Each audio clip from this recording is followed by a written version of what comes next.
Hi again, it is Gunilla from my furry family. Today's story is about Mimi, part 2.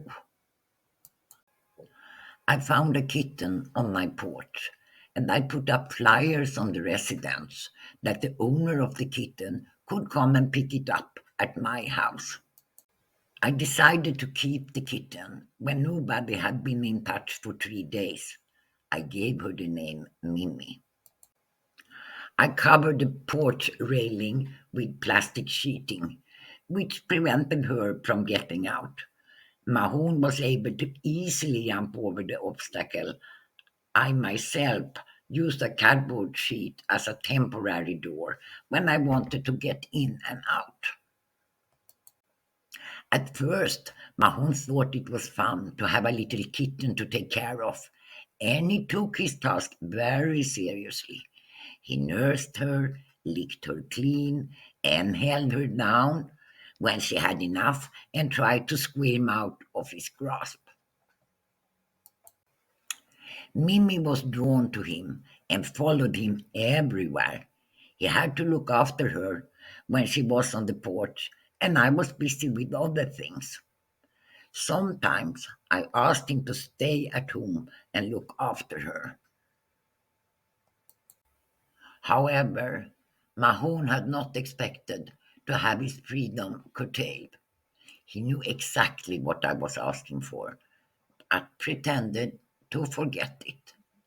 I had to call him home more and more often and put my foot down when he deviated from his task.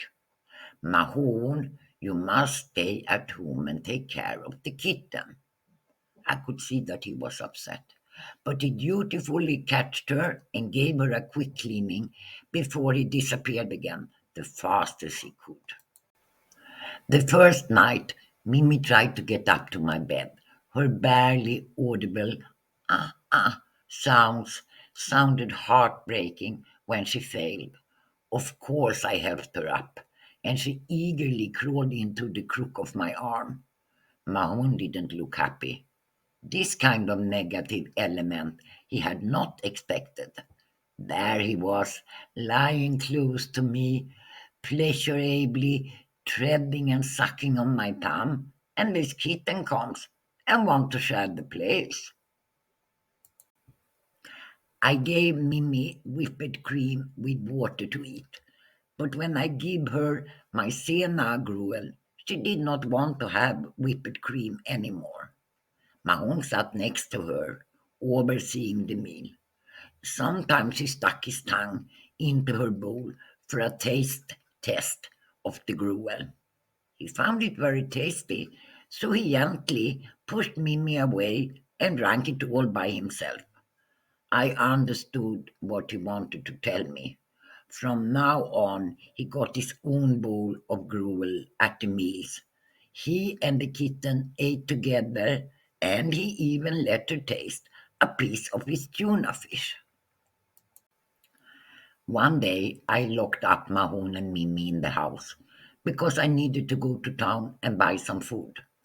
I saw Mahon's eyes narrow down to lines, a sure sign that he was very upset. He had got used to coming and going as he pleased. I had a hope that he would get over it.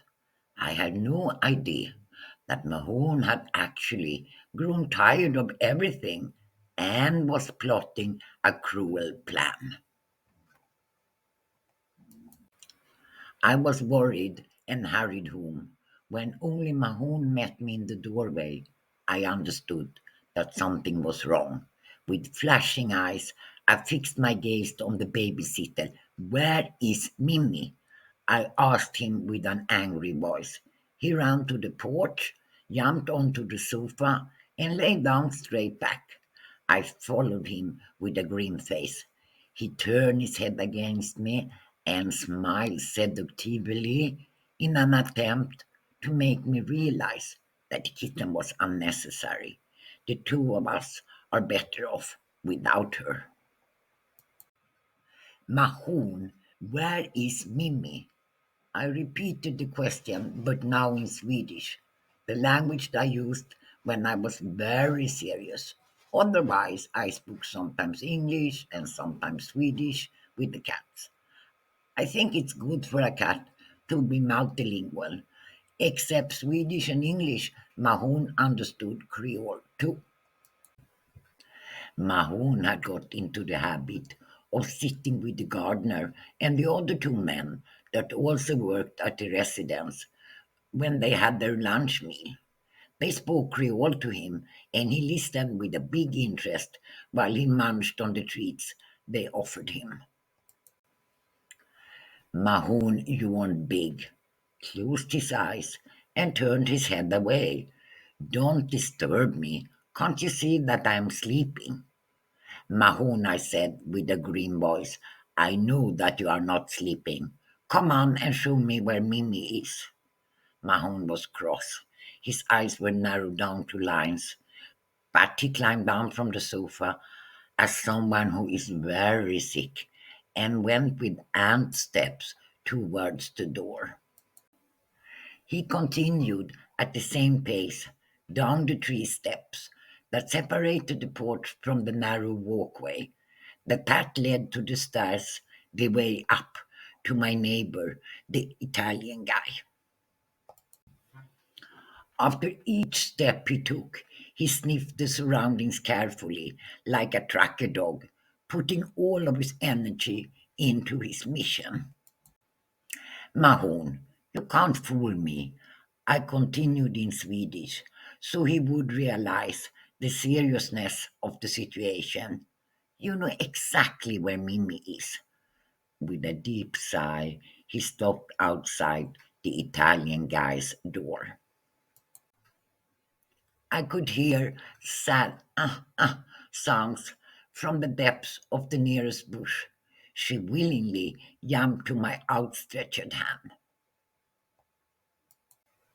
Mimi was capering happily on the way home, unlike Mahom, who dragged himself forward like someone that was on death row.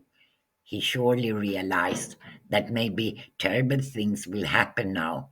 Maybe even the broom will fly forward, or something even worse, the vacuum cleaner. At home, Mimi ate a hearty meal and quickly fell asleep in her cardboard box. I sat down on the porch and took my honey in my lap.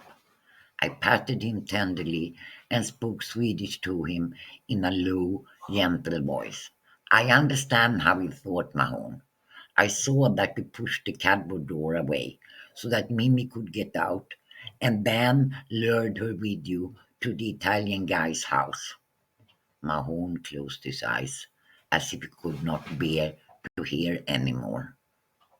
It is true, a little dog is living there. Who could be a companion to Mimi? I went on mercilessly, but I wanted to stay here with us. I tenderly dug my fingers into his amazing fur. I love you, my kitty, just as much as before. Promise me you will never lure Mimi away again. He started purring. I interpreted it as a positive promise. I put Mahon on the sofa and went out and looked for the gardener. I have got a kitten, I told him. Shall you not keep Mahon? He asked with wide open eyes. Shall you only keep the kitten? No, no, no, I answered quickly. I will keep both of the cats. His face broke into a big smile. Then he nodded and went away. In the evenings, I sat with my both cats on the porch. Together we looked at the starry sky and listened to the fruit bats that were parting loudly in the trees.